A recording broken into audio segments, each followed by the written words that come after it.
Assalamualaikum warahmatullahi wabarakatuh. Saya Fadlullah, Wakil Gubernur Aceh, mengapresiasi kerja keras Badan Narkotika Nasional Provinsi Aceh dalam upaya pencegahan dan pemberantasan narkoba di Tanah Rencong.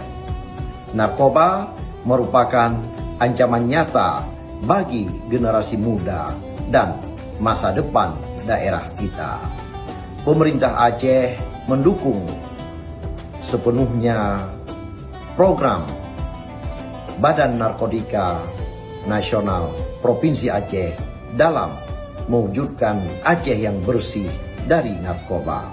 Mari kita bersama jaga keluarga dan lingkungan dari bahaya narkoba. Aceh bersinar, Aceh bersih dari narkoba. Wassalamualaikum warahmatullahi wabarakatuh.